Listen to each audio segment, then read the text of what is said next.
Hi, I am SB Rawz. I am a coach and a messy whole human. And this is Kathryn Bennett joining me for another All Up in It conversation, 35-ish minutes of reporting from the complicated, exhilarating midst of learning. Kathryn, I'm so stoked to have this conversation with you. I can't wait to see where it goes. This is going to be a ton of fun. I'm really glad to be here. Yeah, thank you. Well, so how do you understand yourself as a human these days?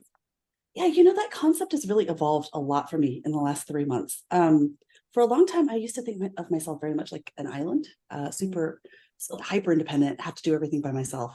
And today, after a fair amount of introspection recently, am starting to see myself as a part of a communal organism in a much more meaningful way. And so yeah, rethinking my human experience in relation to other people and other forces, as opposed to being somebody who's just operating in a silo, it has been really transformational for me. So yeah, that's how I see myself today, a piece of a bigger machine. Oh, gosh, I love that and I resonate with that. And I do think we get a lot of messaging about like autonomy and doing it ourselves and being independent and like not only that it's correct, but that it's like that we glorify it. Has that been Mhm. part of your experience? Oh yes. So and I'm sure we're going to dive into this in a little bit, but as a strongman competitor, um, it really, so I've spent a lot of years lifting heavy weights and competing in heavy weightlifting contests. And the thing about that is that you're the only person who's lifting the weight. It's not a team effort. And so there's a lot of mythology that kind of emerges around that, and a lot of approaches that some of them are really empowering and help you leapfrog to whatever the next thing is. But a lot of it's really isolating too, because at the end of the day, you're the one who has to sign the check to make the thing happen. You know what I mean? Mm-hmm. And so I think that participating in individual activities like that has its merit, but it also really drove me into a place where I felt really alone. So Yeah. transforming that a little bit has been valuable for me. Yeah, yeah.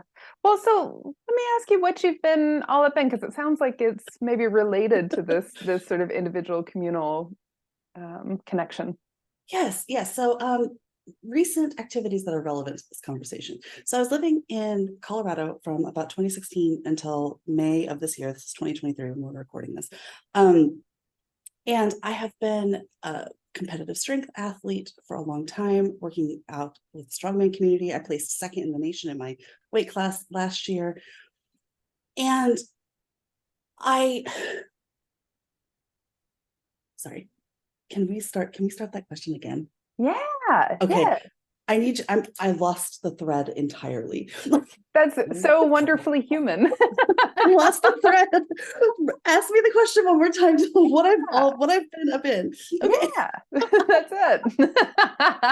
Okay, the ADHD struck so hard. Okay, so yeah, strongman. So I've been competing in strongman for a number of years, right, out in Western Colorado, and I decided to make a move to Baltimore in June of 2023.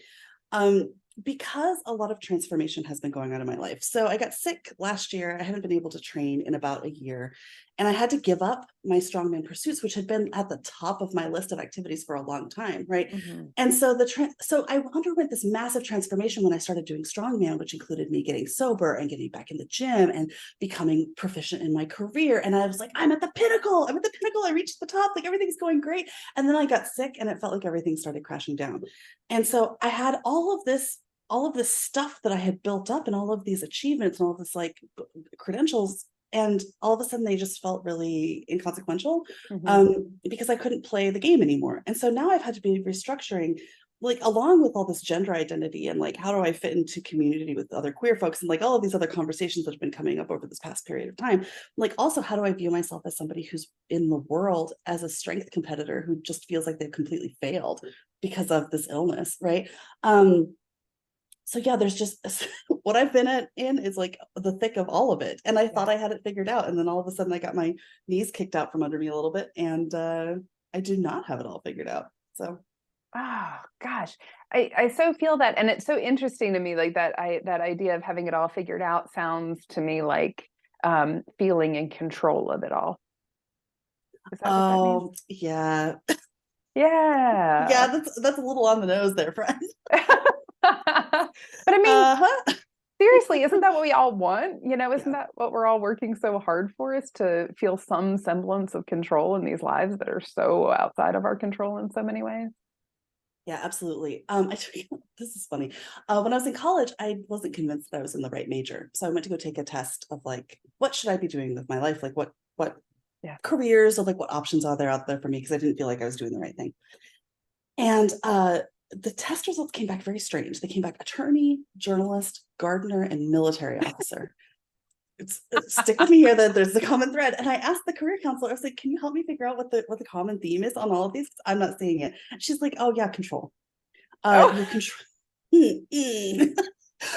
You're controlling as a military officer, like, you're obviously controlling the troops, right? As a gardener, you're controlling the plants that are growing with you. As a journalist, you're controlling the narrative. As an attorney, you're controlling the experience of the people in the courtroom. So she's like, yeah, you're going to have to pick something like that because that fits your needs and your abilities. So journalist it was, right? Like dove into the least offensive of those to my own sensibilities, and here we are today. So, yeah, thanks for digging that up. Worked out good. Oh my gosh. yeah. So rewinding to what you were saying about how you're understanding yourself as a human, leaning into your inherent place in the collective feels to me like potentially like embracing feels like the wrong word to me, but like an acknowledgement maybe of where your control ends or where it's shared or what. Yeah, and feeling a little bit out of control is super scary, right? Mhm. Because like in the gym, as long as you prepare, here's the thing. I like predictable things, right? Input, process, output, you know what's going to happen. Turns out that life isn't always like that, unfortunately, which has been a grand revelation for me, to be honest. But in the gym, you train X number of hours, you can expect X number of results. It's a very linear equation. Like, if you work harder, that you're going to probably win the contest because you worked harder. Whereas there are a lot of arenas in life where that's just not the case. Like, you can work as hard as you possibly can and still something doesn't work, or you can put in minimal effort and get really, really, really lucky, and somehow it works out super well for you, right? And so for me and my own like neurodivergence, understanding the fact that linear effort doesn't necessarily mean linear outcomes, and like learning to release the outcome a little bit. It feels like I'm standing at the edge of a cliff and just like staring into the abyss, but I mean, you have to jump at some point, otherwise I don't think you can live the full life. But it's nauseating. That's a terrifying experience for sure. Yeah, totally. And I think we either jump or we get pushed by life. Yep. Yeah. Yeah. Sometimes you're not ready, but yeah, you're 100% right. I think what a big part of what I've been realizing recently is, again, I thought I had it all figured out because I'm like, oh, okay, well, I got sober, I came out of the closet in many different ways. I'm like, okay, I'm here now my life can start.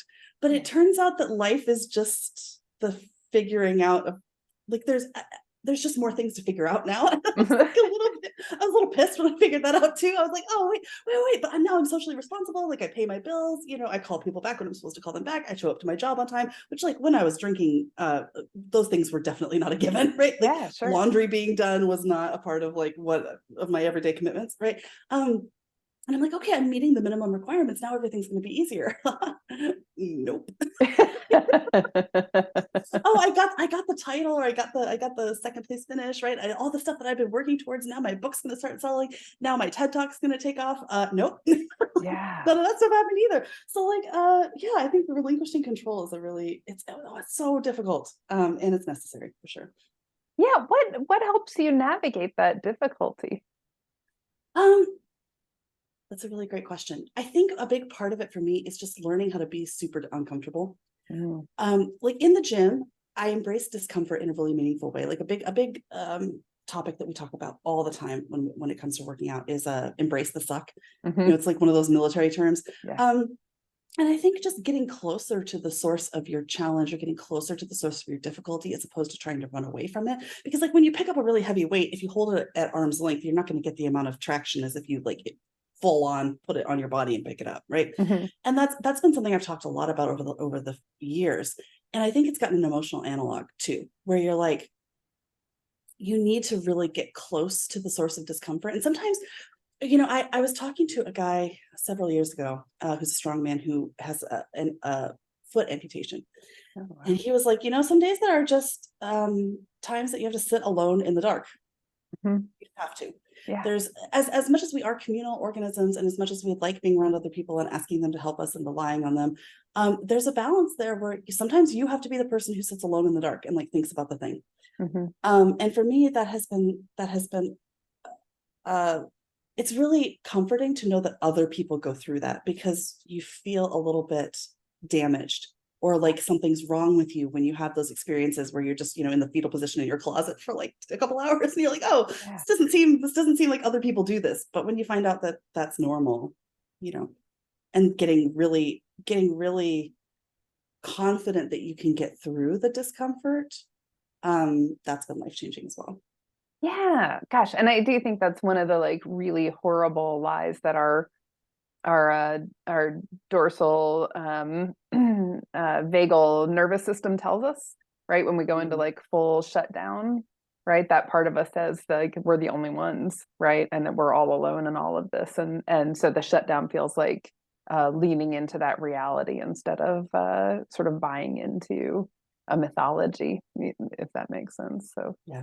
I think it's important to balance the paradox of it, right? Because we are inherently this kind of like communal group, and we're born alone and we die alone. Like not to get too deep on all this, but I pondering those questions was something, again, when I was drinking, or when I was like trying to cope with all my problems by just like causing myself physical pain by picking up a lot of heavy weight and like pushing all the rest of it aside. Those weren't really questions that I could ponder in a meaningful way. And now I'm sitting here being like, oh, okay, what do all these philosophical concepts mean? And I am in no way an academic or an expert in all that stuff. I'm just trying to figure out how to regulate my own nervous system, and so exploring some of that has been super helpful.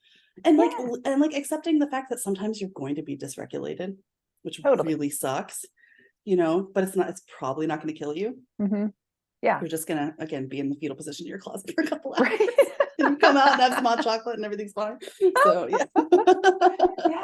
yeah. And to your point, like giving myself permission, like, oh, this is just one of those days where this is what's happening today, and I don't have to judge myself for it, and I don't have to force myself to be somewhere else. I can just go, probably tomorrow I'm going to feel differently, because a night of sleep makes a hell of a lot of difference. Yep. Eat food, drink water, get the sleep, exercise, right? Like all that like human care manual stuff seems so corny, and I did not have. I mean, I was like, this is silly. I can just drink energy drinks all day long. Sleeping isn't required. Yeah, I'm 38 now. That's catching up with me. So human care stuff is super important. You can't meet the baseline without it. Yeah, and I want to rewind to the gym for a second, if I may, because I think there's another analog there that I want to ask you about, which is like, if you push too hard in the gym, if you jump from 100 pounds to 300 pounds, you're going to injure yourself. And so like the leaning into the suck is really wonderful for sort of moving closer and closer. But then there's that place where we're risking injuring ourselves. And I'm curious what your experience is with navigating that. Yeah, like the physical aspect of it in the gym itself, or like emotionally as well. Yeah, like the whole package. Oh, why are you why did you just say that? That's that hits again. That's really on the nose, because I've been expecting myself to be like perfectly emotionally healthy instead of doing that. Okay. I will tell you why. Because in the gym, when you are trying to get stronger, so I did a TED talk that was talking about doing the bare minimum, right? Where you just pick up 2.5 pounds at a time. And the way you move from being able to pick up no weight to being able to deadlift like almost 500 pounds, like I can, is you do it 2.5 pounds at a time. You don't add 100 pounds and like expect that you're going to be able to. Okay. But for those of us who enter into emotional maturity, probably later than we ought to, we are starting with an empty bar later in life, right? And so our 2.5 pound journey looks a little bit different than somebody who is properly equipped. Yeah, that's a really good point. So when I'm in the gym, I have that healthy mindset. I think sometimes when I'm looking at my career or I'm looking at my own emotional journey, I forget that the 2.5 pound piece is necessary. And I'm like, why can't I walk around with the truck right now? Like, why can't I pull the truck, but I can't even pick up just the bar on its own, Yeah. You've got to take it. You got to do the bare minimum because here's the thing is that most people aren't doing the bare minimum anyway. Mm-hmm. Like most people are doing zero when it comes to gym stuff, when it comes to emotional stuff. Like you're already way ahead of the game if you're just putting in any effort at all. And if you put in the bare minimum every day, it's going to aggregate up into success. So yeah, applying that to emotional health is a good idea. Yeah. Yeah. I'm reminded of like, as I listen to you just now, I'm reminded of all the articles and podcasts and things like that are about like optimizing your life, and how often my coaching sessions are about people saying, well, if I'm going to have my optimized life, then I have to be meditating this amount of time and I have to be doing this, that, and the other. And they're trying to start and there's like this real perfectionist, thing that emerges. And it looks like that resonates with you, or it stirs something in you. Yeah. I mean, like I want to win therapy, obviously. Yeah. Totally. I need an A+ in therapy, and I need you to tell me that I'm doing the meditation right. You know what I mean? Yeah, absolutely. That's that overachiever mindset for sure. Yeah, I think there's absolutely something to that of in our culture. And I think probably your listeners are already very familiar with this phenomenon, but we just keep pushing ourselves and pushing ourselves. I work in a sales field where 80% of the folks that do this job are in active burnout, and that was prior to the pandemic. It's a female-dominated field. There's a lot of just really nasty workplace practices and like labor stuff that we have to deal with, and I see it every day. Folks just being like, why can't I just, and the job itself is like very exacting. Like we have to submit documentation, like that's all the I's are dotted, all the T's are crossed, right? So it's super stressful. And you see people just like melting down, and I'm not excluded from that, right?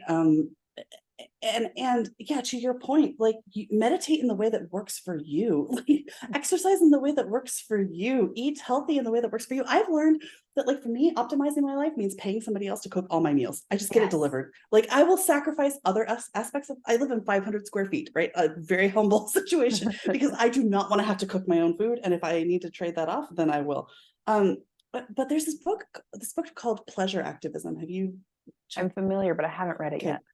I'm in the middle of reading it right now, and it's talking about essentially like, we'll have to look up who wrote it in the show notes, because I don't remember right off the top of my head. But it's talking about like how rest and how doing things that make you feel good are radically activist or radically revolutionary concepts in our society. And like we hear that narrative all the time, but to really embody it and embrace it and be like, yeah, I'm going to treat myself well. I'm going to do things that make me feel good.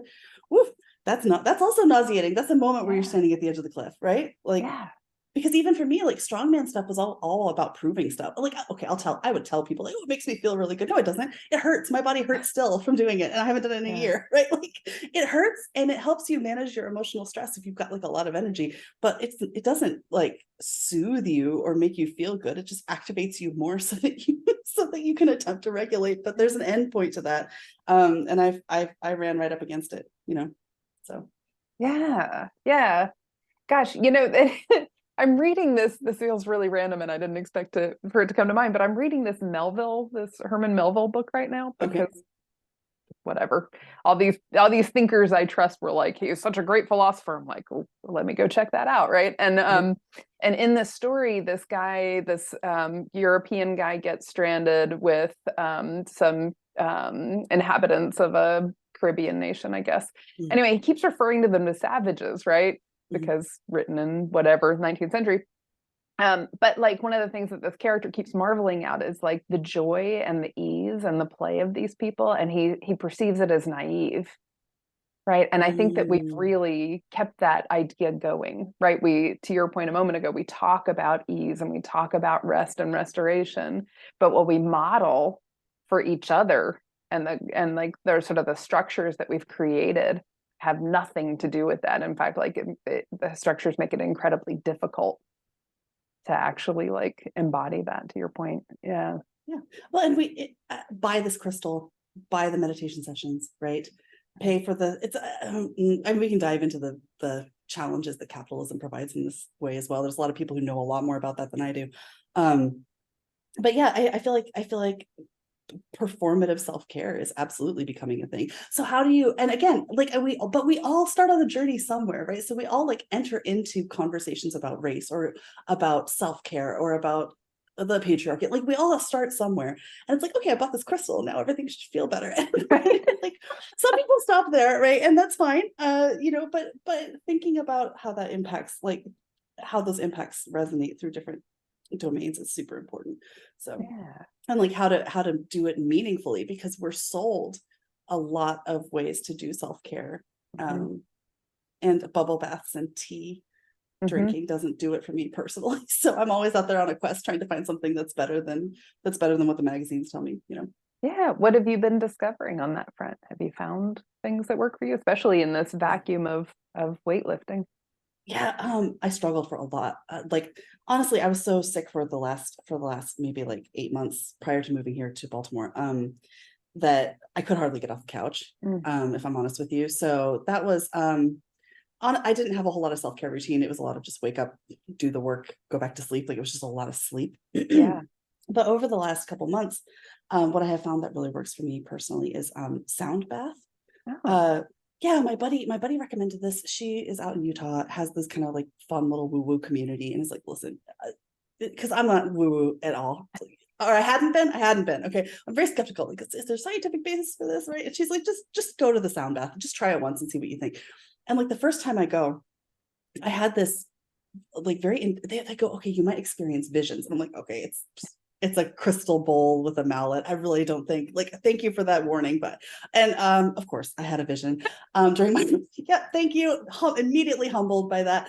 And it was very profound and also very peaceful. And what the sound bath does is it gives me an hour where I can dive into my psyche and get under the hood and like rummage around and fix one or two little problems. And again, in the aggregate, it's having a massive effect because I can reach that deep meditative state. I'm around a bunch of other people in the room who are also doing it. It feels like a little bit of a collective journey, right? And I'm just doing like one or two small fixes every week.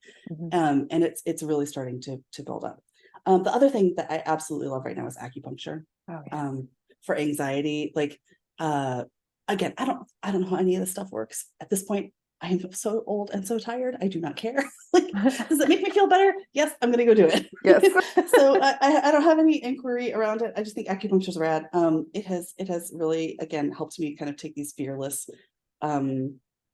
journeys inward that have really been meaningful.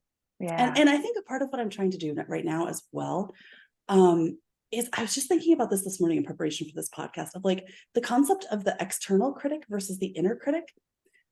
Because I feel like I've really silenced my inner critic in a lot of ways. I'm like, give yourself grace, love yourself. Like, but now I find myself in search of an external critic to like tell me that I'm doing it right. Do you know what I mean? Yeah. Like what we were talking about with like winning therapy and stuff like that. I have to fight that all the time because I'm like, hey friends, am I doing this right? And they're like, dude, it's your life. Like we don't know, right? And so divorcing, like I've silenced the inner critic and I started like embracing my own situation. But now I'm like, oh, who can tell me I'm wrong? Like who can I find to help me get feedback on how I'm living? It's like, wow, that's really not necessary. Just live.